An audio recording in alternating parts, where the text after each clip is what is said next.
Superposition theorem is nothing but कहानी of अकेली पिंकी। पिंकी हुआ करती थी बड़े पुराने जमाने में, और ये पिंकी बहुत तनहा अकेले जीवन बिता रही थी। ये बहुत अकेली थी, इसको अपने जीवन में किसी का तलाश था। ये है अकेली पिंकी। ये कौन है?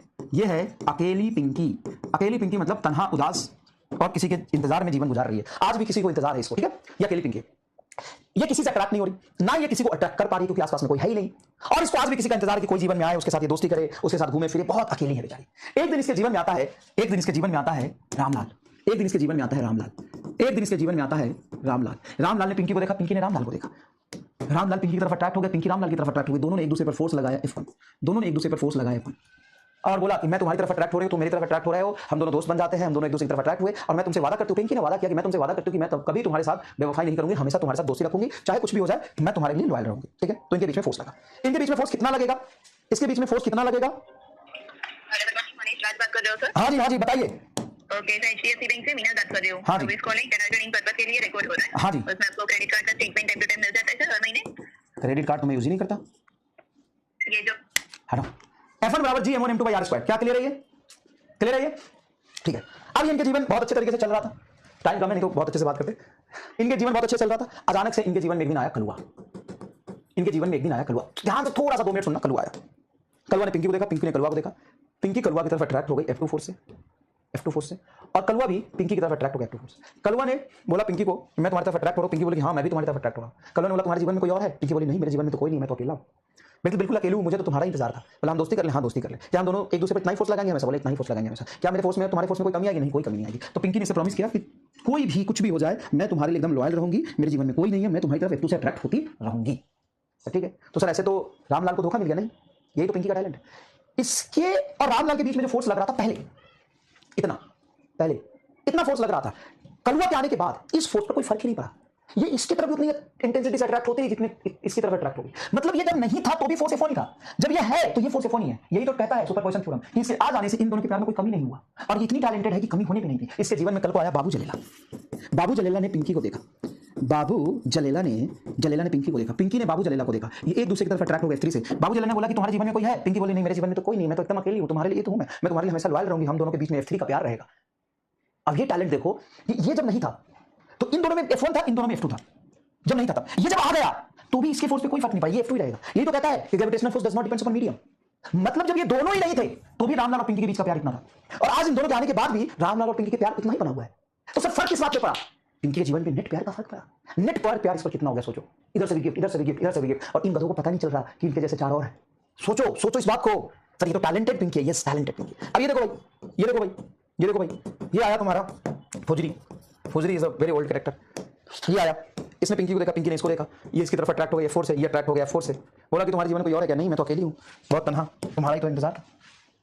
तो इन सब के आने के बाद भी जब ये नहीं थे तो रामलाल और पिंकी के बीच में फोर्स कितना था? सर यही था F1। जब ये सब आ गए तो फोर्स कितना है? तो भी फोर्स इतना है। तो force between any two object does not depends on the presence of other object. बोलो सुपरपोजिशन थ्योरम क्या कहता है? Force between any two object does not depends on presence of other object presence of other object। तो other object के presence पे depend नहीं करता है, other object के presence पे डिपेंड नहीं करता। but net force on any object is vector sum of all the forces acting on it। अगर मैं पूछूं कि ये सब नहीं थे तब रामलाल और पिंकी के बीच में अट्रैक्शन कितना था? सर इतना था। अगर ये सब आ गए तो इसके बीच में अट्रैक्शन कितना रहेगा? इतना ही रहेगा। तो किसी भी दो मास के बीच में जब फोर्स निकालोगे ना तो तीसरा कहां है कैसे, इस बात पे डिपेंड नहीं करता है। जब नेट फोर्स निकालोगे तो सबका वेक्टर सम कर दोगे। अब बोलो नेट प्यार, नेट अट्रैक्शन ऑन पिंकी, तो नेट अट्रैक्शन ऑन पिंकी क्या हो जाएगा? F1, F2, F3 and F4। इसी को कहते हैं सुपरपोजिशन थ्योरम। बड़ा आसान है, बताइए आसान लगा कि नहीं लगा? तो अगर एक और आ गया तो क्या होगा? तो एक और आ गया तो पिंकी के मजे ही मजे। अच्छा देखो कितनी टैलेंटेड है कि ऐसा नहीं कि इसका प्यार बट रहा है, इसके पास इनफाइनाइट प्यार है। क्या इनफाइनाइट प्यार? ऐसा नहीं इसका प्यार बट रहा है। ये कल जितने प्यार से रामलाल की तरफ अट्रैक्ट हुई थी आज भी इतना ही है। मतलब देखो जितना टाइम रामलाल को पहले दे रही थी आज भी उतना ही टाइम दे रही है। पता भी नहीं चल रहा रामलाल को उसके साथ पीछे क्या हो गया, क्या घटना घट गई। 3 4 5 और आ गए लेकिन इसके प्यार में कोई कमी महसूस नहीं हुआ। देखो इसके प्यार में कोई कमी महसूस नहीं हुई इसके आने के बाद।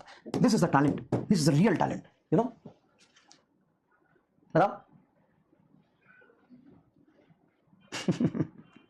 बताओ समझ में आया क्या? सुपरपोजिशन थ्योरम समझ में आया क्या? अब बताओ, अब मान लो सिस्टम में 4 5 बॉडी होंगे, मान मान लो सिस्टम में 4-5 बॉडी होंगे और किसी एक पर तुम फोर्स लगा रहे होगे, तो क्या करोगे? सबका इंडिविजुअल फोर्स उस पर देखोगे और सबका वेक्टर सम कर दोगे।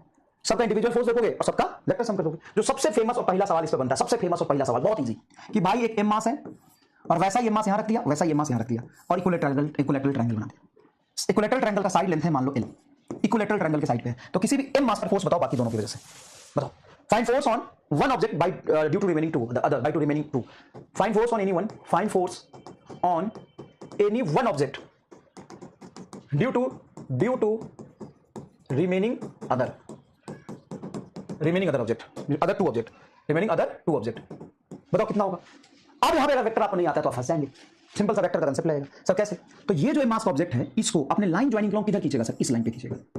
बताओ ये मास कितना m और ये मास कितना m, इस पर फोर्स देख रहा हूं मैं, मैंने एक मास ये सेलेक्ट किया, तो ये लगेगा फोर्स g और m और m, तो m इंटू m और दोनों के बीच में डिस्टेंस l स्क्वायर, ये फोर्स आएगा सर जी।